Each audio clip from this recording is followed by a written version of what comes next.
Going on, everyone? John Matrix here. Hope you're all having yourselves a wonderful day. We're going to be jumping back into some more SCP universe stuff here with the Exploring series. We're going to be checking out exploring the SCP Foundation Aquatic SCPs. This has been a requested video, so we're going to jump into it. I already know a few of them, you know, the ones that come to mind, Anata Shasha, also the one I just did recently, the colossal, you know, continent-sized massive SCP that's, you know, a floating archipelago out in the ocean somewhere. There's a couple others that I can't think of quite off the top of my head, but have been brought up. Yeah, so I'm curious to see what other SCPs we're gonna get into here in this list. But yeah, again, exploring the SCP Foundation Aquatic SCPs. Links will be down below in the description as always to the original video without my commentary and reaction, and to the Exploring series channel. Please do me a favor. Click those links. If you enjoy this video as we go through it, go over there and give it a like. And if you enjoy the Exploring series content and are not already subbed to him, please do me the favor of going over to his channel and giving him a sub. Definitely deserves it. If you'd like to join us when we do these reactions live, there is a join button underneath the video, as well as a link in the description to the YouTube membership benefits and tiers that I offer. If you've been around the channel for a while and decide you want to take your support to the next level, check those out and see if that would have any interest for you. Regardless of all that, let's jump in this video again. The Exploring series Aquatic SCPs. Aquatic SCPs. Fear of deep water and the things that may lurk beneath an ocean's surface is a common enough phobia, and has been for quite a long time. Yeah, I'm not a fan of the ocean, honestly. Mostly, it's not really like the ocean and what's in it itself. It's mostly just the idea of restricted vision, not, you know, if you're sitting there with the mask on, only having a certain depth of field, not really having peripheral, being paranoid of what's around you, and also just being in an environment that I'm not used to being in, you know, that kind of a situation. That's really more of the issue for me, as opposed to, you know, the creatures that are there. Although, living in Florida, there are sharks everywhere, and yeah, I've had my fair share of run-ins with various aquatic things at the beach living in Florida, so I'm good. Throughout history, humanity has told folk tales of gigantic sea monsters roaming the world's oceans, and this has pervaded much of modern fiction as well. From Leviathan to Cthulhu, we've been both fascinated and mystified by the depths of the sea. And as you might expect, the SCP universe is rife with aquatic horrors and anomalies. Speaking of, you know, deep sea terror movies, you know, what is it? The Abyss, classic movie, great one, definitely worth checking out. James Cameron, I believe, did that one if I remember correctly. It's either James Cameron or Steven Spielberg, but I'm pretty sure it's James Cameron. And then some horror movies. Leviathan is one. Deep Star 6 is another good one. Deep Sea Rising is one that happened in the 90s. That was a pretty decent kind of horror monster comedy, or not necessarily comedy, but a horror monster movie. So a lot of good ones out there. In fact, there are dozens of SCPs. Deep Blue Sea, Jaws. And so this video will only look at a handful of the more interesting and popular ones, excluding ones I've already touched upon, like SCP-3000. Yeah. One of the most basic but well-known aquatic SCPs is SCP-169, the Leviathan. 169 is a massive marine creature of unknown size that was first discovered by the Foundation after observing an archipelago that had shifted at least 3 kilometers from its original location. Further investigation revealed the archipelago to be the protrusions of rock-like plates that covered an enormous organic mass. The Foundation estimates that 169 is somewhere between 2,000 and 8,000 kilometers in length. And I said it in my video of that thing, like, that's larger than the United States is long. If it's the 8,000, you know, kilometer, that's larger than the United States is long from coast to coast. That is massive. But aside from that, they know very little about it. It seems to be adrift in the southern Atlantic Ocean, moving less than a kilometer per week, and it breathes once every few months, causing seismic tremors in the archipelago. The Foundation goes through their typical efforts to conceal awareness of 169. I don't know how you do But that. the National Oceanic and I don't know how you Atmospheric keep that on wraps. Administration in the US managed to pick up an underwater sound that the Foundation believes was created by 169. The sound was leaked to the media and The is blip. now pretty well known as the bloop. Yep.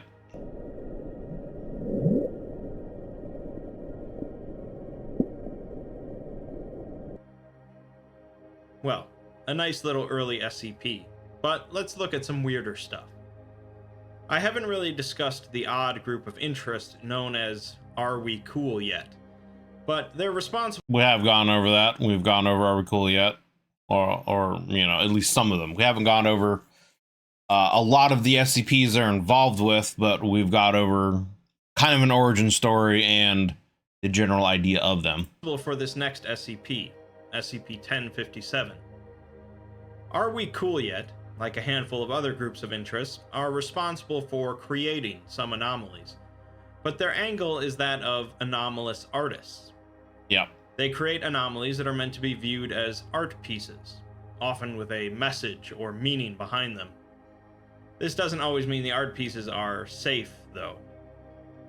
SCP-1057 is an empty space in the shape and size of an adult tiger shark.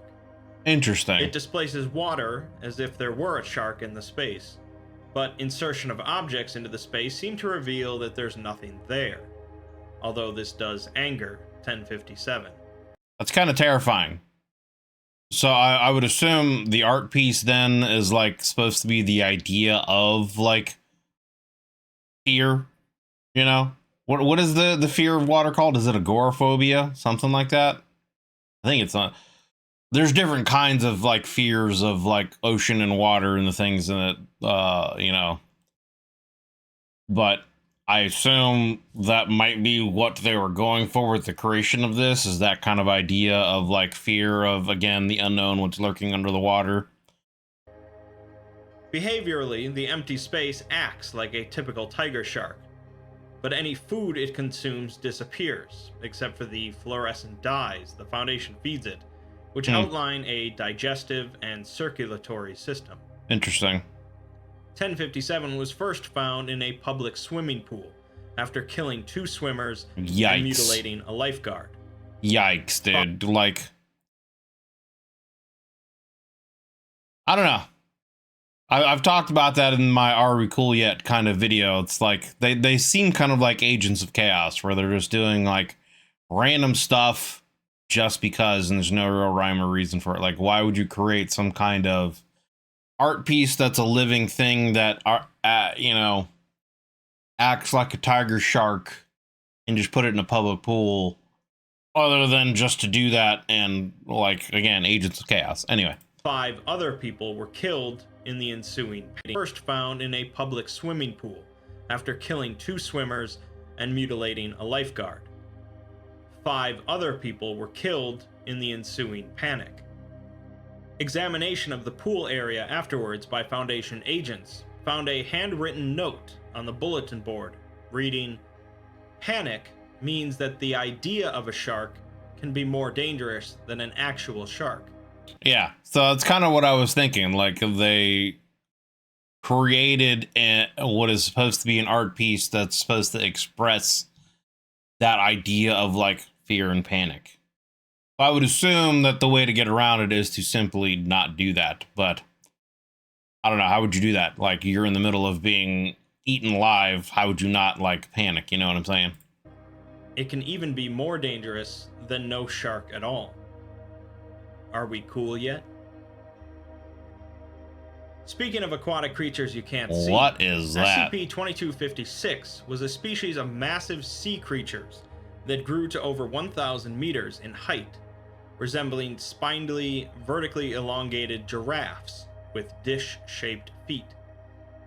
They would roam the South Pacific Ocean alone, or in groups as large as 2,000. Their primary anomalous trait, aside from their size, was their anti-mimetic quality. Huh.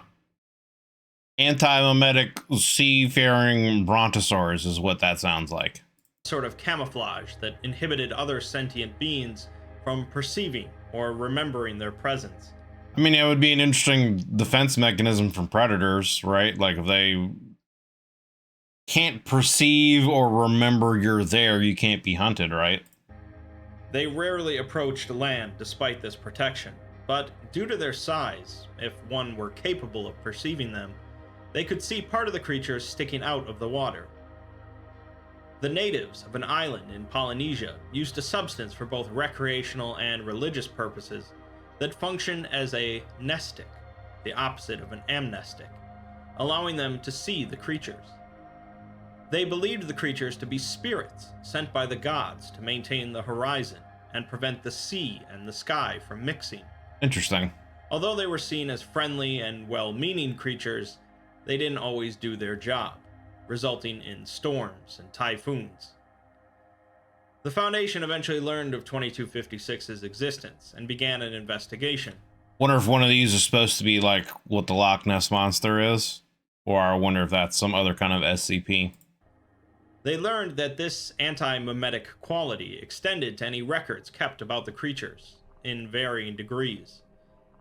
Photographs didn't capture them at all, and the negatives quickly faded into transparency, along with videos, audio recordings, scans, etc. 2256's population began to decline in the years afterwards, and eventually the Foundation created a field generator that allowed a conventional photograph to be taken. The creature photographed instantly died, and so it seems that observation of the creatures seems to actually be directly harmful to them, and the Foundation's investigations were causing their population to die off. Interesting. By the time the Foundation... That's an interesting concept for an SCP. Their entire existence is based around not being seen and not being known, not being able to be perceived. And if it is perceived and known, they die? Huh. I don't know. That's just kind of a fascinating concept to me. Decided to drastically scale back observation of the creatures. It was too late. Makes me wonder, because he'd mentioned that there's a group of people that live in the area, like a tribe or something like that, that live in the area where these creatures exist, and they take nestics to remember them. So is that like how the population of these creatures are kept under control, essentially? Is this group of people being able to see and perceive them, thus making it so they aren't overpopulating, or do they have some other kind of natural predator? Huh. And the last of 2256 to die off. By the time the Foundation decided to drastically scale back observation of the creatures, it was too late, and the last of 2256 died a few years later. Damn. The recorded information about the creatures kept by the Foundation is also decaying, as their anti-memetic effect spreads. And it seems that in a few years, no information about the extinct species will exist. That's an interesting concept and story.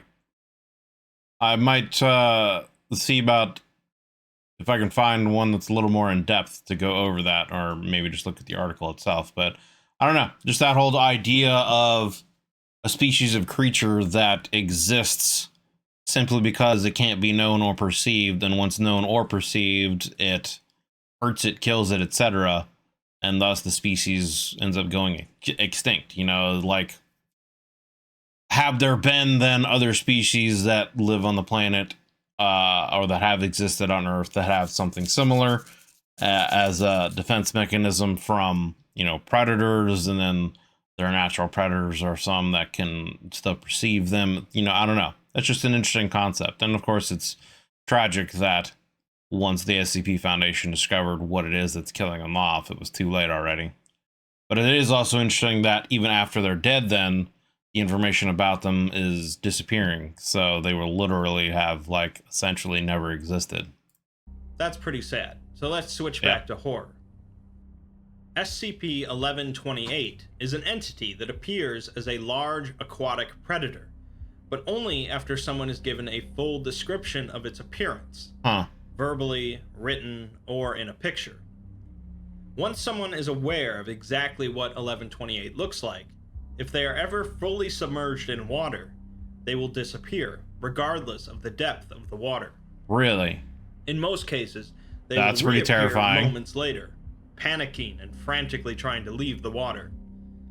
They report that they were transported to a vast ocean, where they were chased by SCP-1128. In cases where the individual doesn't reappear, the water will become filled with blood and debris matching the individual's remains. So they hear a description of this SCP anomaly, and then anytime they enter it, like, they could lay down and take a bath, they could jump in a pool, whatever. And they get transported to some dimension where this creature exists, and it then chases them, and if they don't get away, they get eaten. That's kind of terrifying. Amnestics are enough to treat people infected with this condition, as it forces them to forget the entity's appearance. The Foundation infected a D-Class and sent them in, recording their experience. We really learned two things from their experiments: that the entity is large enough to eat whales, and that infected individuals are being transported to an actual location on Earth that is now being quarantined by the Foundation. On Earth, okay, so it's not like another dimension. With the same D-Class showed that the effect became gradually stronger, causing the D-Class to see the entity in practically any body of water. Wow. Eventually, the D-Class was violently pulled into a glass of water somehow. I was gonna say, like, yeah, what happens if you're just sitting there drinking some water? Do you, like, see it? Do you see, like, its eye or something in the water? And then, like, apparently, yeah. So then you even get snatched and dragged into a glass of water. Good lord. And no remains were recovered. Another sea creature with an interesting defense mechanism is SCP-252, a subspecies of Humboldt squid that's noticeably smaller than average. They lack an ink sac, and instead have an increased density of chromatophores, cells in the skin that are capable of producing rapidly varying colors. When threatened or agitated, 252 will use these cells to convince observers that it has altered its body into a gigantic aquatic creature, up to 75 meters tall. So that could be kind of the origin of the idea of the colossal squid or kraken. It's actually one of these squids that feels threatened, so it changes it alters the person's perception of it. Interesting. Seem to grow a large number of appendages, ranging from tentacles to insectoid pincers to humanoid arms and legs ending in talons. There will also be a cluster of tentacles around its mouth. Pretty much all animal life will proceed to instantly flee from 252. I mean, yeah. Potentially harming themselves in the process, and will very likely develop a phobia of cephalopods in the aftermath. Even video footage of 252 is noted as being moderately frightening, although the effect doesn't quite work the same, and comes off as appearing fake. The Foundation at first was convinced that 252 was a highly dangerous and destructive anomaly, but after learning about its effect, have now reclassified them as safe, not even bothering to hunt down any others in the wild. Interesting. Perhaps the most notable aquatic What SCP, is that? aside from 3000, is SCP-835, but I'll warn you that it's definitely a little bit gross, and certainly dark. It already looks gross. 835 appears to be a large mass of coral-like polyps, weighing in excess of 100 tons. It is incapable of moving, but it uses a number of large tentacles projecting from the polyps to anchor itself, as well as to gather food. These tentacles are coated with a sticky adhesive substance, and are strong enough to damage plate steel. Really? 835's mass is extremely hard, requiring diamond drills to even take samples, and is continuing to grow in mass by just a normal coral reef, which is dying. It is susceptible to many chemicals, however, which the Foundation is using to halt its growth. Several times per day, 835 emits a large amount of semi-liquid material, consisting of semi-digested solids, fecal matter, and seminal fluid, and also containing several forms of bacteria, viruses, and parasites, many unique to 835. These seem to cause some sort of pretty bad infection, as it's the Foundation's main reason for containing 835, and they're concerned that if they crack open 835, there would be a great outburst of this slurry. Disgusting. Rather than getting a log of some hapless D-class getting thrown inside of it, we instead get an after-action report written by an MTF member when 835 was first retrieved from an ocean. It only had a mass of 4 tons at the time. Only. And so a team of 4 from MTF Zeta 9, mole rats, was sent in to check it out. The boys. The report has been written up by the team leader, Lieutenant C, and they state that 835 was not hostile during their initial approach, allowing the team to begin investigating its exterior. The youngest team member, Corporal H, was ordered to stay outside 835 while the others checked out what they thought to be the entrance to the entity. He soon alerted the others with cries for help, saying that he was being dragged by the tentacles towards some sort of mouth. The lieutenant's professionalism breaks down at this point while writing about It's like some kind of underwater sarlacc pit that's just surrounded by coral as like camouflage. That's what it sounds like. how the corporal was just a kid on his first mission, and they should have kept an eye on him. The thing the others thought was an entrance turned out to be just a cave, while the real entrance to 835 was a big polyp on one end. Other agents topside tried to activate a winch to pull the corporal out, but the wire snapped and he was pulled into 835. I feel like that would just like cut him in half at some point, you know? But it seems the lieutenant attempted to grab the corporal and have topside pull them both out, but this also failed, and now both are inside 835. Yikers. The lieutenant describes the experience as like when a doctor shoves a camera up inside of someone, and says that some sort of muscular contractions are pushing the two of them further in. They were held tight enough that they couldn't move, and if not for their hard suits, they would have been easily Probably been crushed, yeah. The corporal had vomited in his suit and was sobbing. The lieutenant calculates at their current rate of movement, they'll come out the other side in 72 hours. Jesus. Assuming they did. But they'd be dead before then if the powered heating went out in their suits. Yeah. The bottom of the or ocean dehydration. was pretty cold. And so they needed to turn their heaters down to minimal power to prolong it for as long as possible.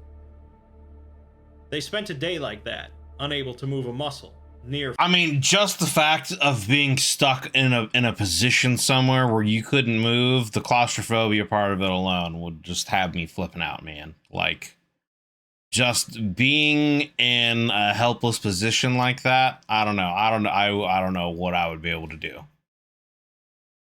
You know, I mean, me being me, I would want to try to like get some kind of knife or find something, some kind of way of agitating it from the inside to let me out, cut at it, claw at it. I don't know.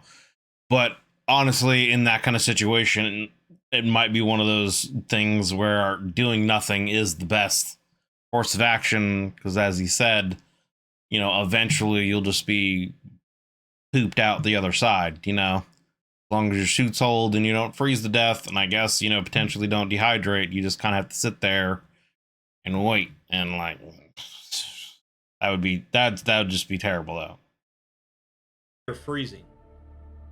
The corporal started talking to prolong it for as long as possible. They spent a day like that, unable to move a muscle, near freezing.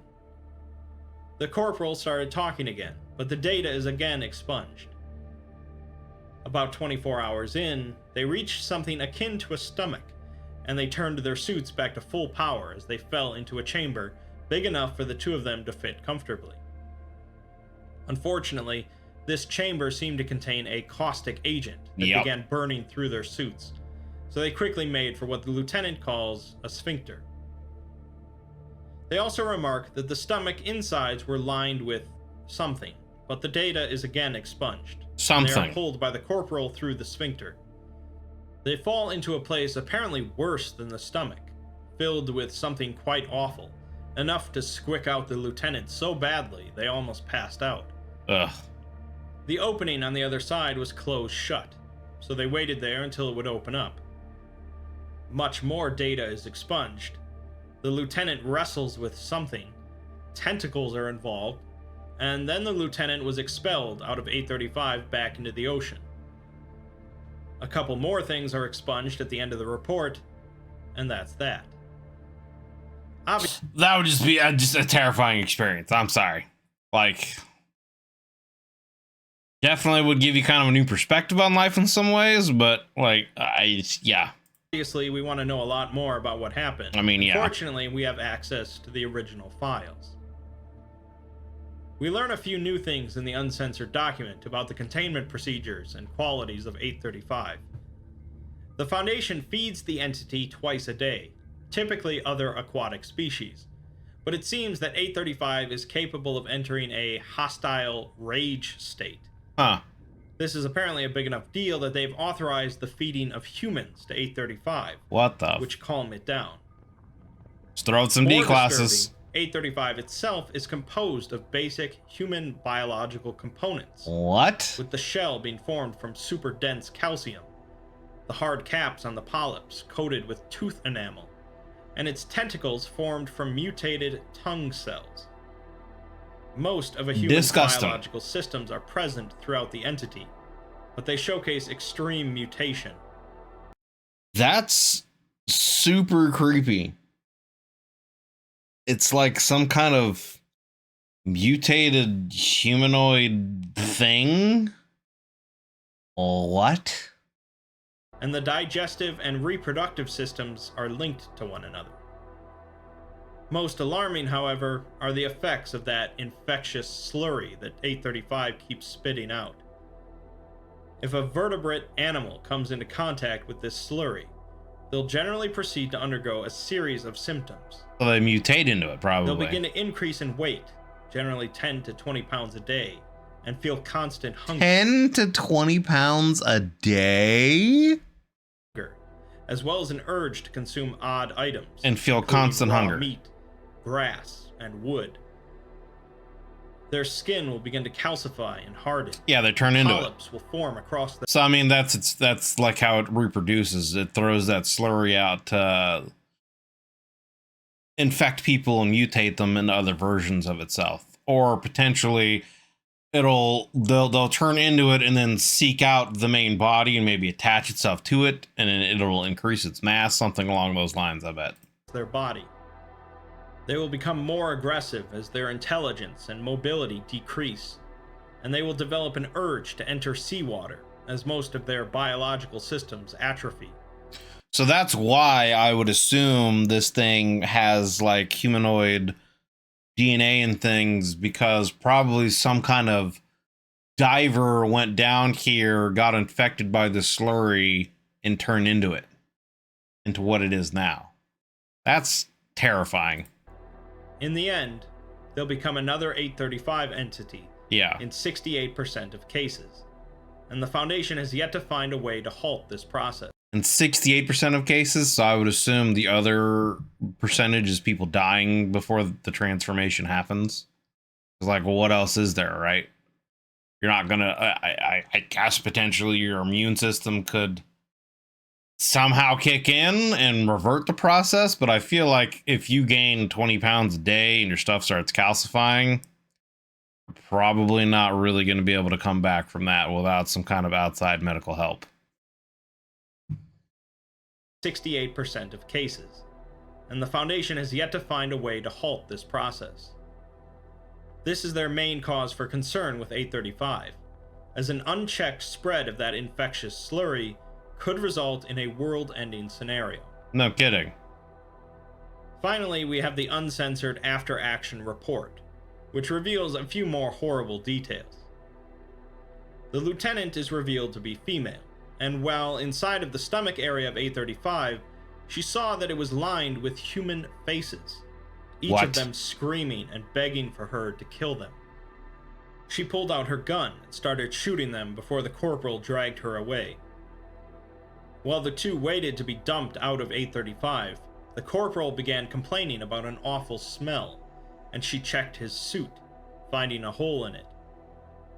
She patched it and told him not to worry about it, but then noticed red things growing on his face. Yeah, I would definitely worry about it because he got infected by whatever that stuff is. They soon began to burst, splattering blood across his faceplate, and he proceeded to scream and beg the lieutenant to shoot him. She put the gun to his head, but she had used up all her ammo shooting at the faces in the stomach. Tentacles burst out of his face and grabbed her, trying desperately to find a way into her suit. She managed to kick the corporal back into the stomach area, where he proceeded to melt, and he admitted he loved her before dying. She confesses at the end of the log that her suit didn't make it out intact, and she didn't even notice until she made it back to her room and saw red blotches across her skin. She finishes by telling her superiors to not bother with decontaminating the ship she's on, but instead just destroy it and leave the wreck on top of the entity so that her and the corporal can be together, just like he wanted. The sea holds many... That is an extremely terrifying story.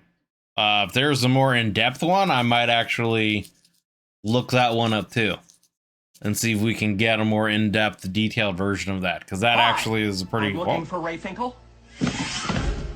And a clean pair of shorts. Thank you very much for the sub. Again, said it numerous times. I have the alerts turned off. Somehow they still show up. Don't know why. You don't see them on screen, but the audio still plays. Apologize for that interruption. But anyway, yeah, as I was saying, if I can find, you know, maybe a video of that, or I don't know. I've stated before, I kind of want to do some of my own readings to try to figure out how I want to do like videos of my own readings. So maybe I'll do that as well. But I want to potentially do a follow-up and see kind of the full story, because that's both terrifying, but also fascinating. Just that whole idea of what that is, and them going through that journey of its stomach, and like, what are the people in there? I assume those are other kind of, like I said, divers of some sort that have gone down there, who become victims to it. But also, as they said, they're feeding, I would assume, D classes to it, so they're all like in there. That just sounds awful. Anyway, let's finish up the video here. Wonders, some fascinating, so that her and the corporal can be together. And I mean, this art right here, this picture alone is just terrifying in and of itself. Like, she just being like pinned down and being attacked, like that just looks terrifying. Just like he wanted. The sea holds many wonders, some fascinating, some terrifying, some mystifying, and some dangerous. Yeah. This goes for both the SCP universe, as you can see, as well as our own world. From the early days of humanity, where sailors would spread grand tales about the sea in both drunken exuberance as well as hushed whispers, to our modern world of underwater expeditions and seafloor mapping, the oceans still hold their mysteries. Although there aren't nearly as many SCPs beneath the sea level as above it, I hope I've at least showcased some interesting ones. You're gonna quote? You get a quote. Okay, all right. But more wonderful than the lore of old men and the lore of books is the secret lore of ocean. Sometimes at night, the deep waters of the sea have grown clearer and phosphorescent to grant me glimpses of the ways beneath. These glimpses have been as often as the ways these glimpses have been as often of the ways that were and the ways that might be, as of the ways that are. For ocean is more ancient than the mountains, and frighted with the memory and dreams of time. Interesting. Each be loved off the white ship. Okay. All right. Well, that was the Exploring series, Aquatic SCPs. Links will be down below in the description, as always, to the original channel and video. Without my commentary and reaction, please do me a favor. If you enjoyed this video, give it a like over there. And if you are not already subscribed to the Exploring series channel and you enjoy his content, please do me a favor going over there and showing the man some support, hitting that sub button. I pretty much have given my thoughts through, you know, the various SCPs that he went over. You know, the Leviathan SCP that once you know of it in its description, it kind of almost hunts you down and teleports you to its hunting grounds, domain, whatever. And if you know, potentially you can escape it, but if not, it kills you and eats you. And if you keep getting pulled into it, it eventually gets so bad that even like a guy got pulled through a glass of water. Like, that's pretty crazy. The Are We Cool Yet tale of him essentially creating an art piece that is supposed to mimic the idea of the fear and panic of a shark attack that actually does attack people. Again, I feel like they're just kind of agents of chaos that, for lack of a better term, like to fuck with people. But doing it through means of art, you know, an expression, I guess you could say. Of course, we went over the colossal, you know, leviathan entity that is, you know, potentially the size or greater than the, you know, length of the United States, the North America, I should say. Like, that is insane. But I think that last one is probably the most fascinating one. This weird coral polyp thing that creates some kind of slurry that infects people and turns it into the entity itself. And just the horrifying idea of traveling through its system and being stuck in a position where like you can't move or do anything. You're kind of helpless. You have to then force your way through the stomach. And then it sounds like there's some other kind of thing in its digestive tract that's even worse. If you manage to somehow survive through the process of going through its stomach, there's some other kind of infectious thing in there that you can get infected with that like makes you part of its digestive lining or something like that. I don't know what that last part was, but it sounded awful. And then the artwork that went with it was terrifying in and of itself. You know, the picture of that guy being mutated and the tentacles coming out of his suit and trying to attack the corporal, and then, yeah. But interesting stuff. As I said, I already have had enough of the ocean growing up with various encounters with sea creatures. I've never been bit by a shark, but I have been bumped into by sharks, you know, out there in the ocean. Stung by you know, jellyfish, and I've been, you know, pinched by crabs and all kinds of. About the only thing that I haven't had happen is I haven't, you know, stepped on a stingray and been stung by one of those, thankfully, because I hear that's excruciatingly painful. But so yeah, I'm good, honestly, as far as the ocean goes. I've had enough of my experience growing up with it, and you know, it is what it is. But yeah, there's definitely far more terrifying stuff. So, but anyway, again, that was Aquatic SCPs by the Exploring series. If you would like to join us when we do these reactions live, there is a join button underneath the video, as well as a link in the description to the YouTube membership benefits and tiers that I offer. If you've been around the channel for a while and decide you want to take your support to the next level, check those out, see if that would have any interest for you. Regardless, thank you guys for watching. Hope you enjoyed the video. If you did, consider leaving a like and a sub. Thanks for watching. Appreciate you taking the time out of your busy day to check out the video. And yeah, hope you're having a good one. Talk to you guys later.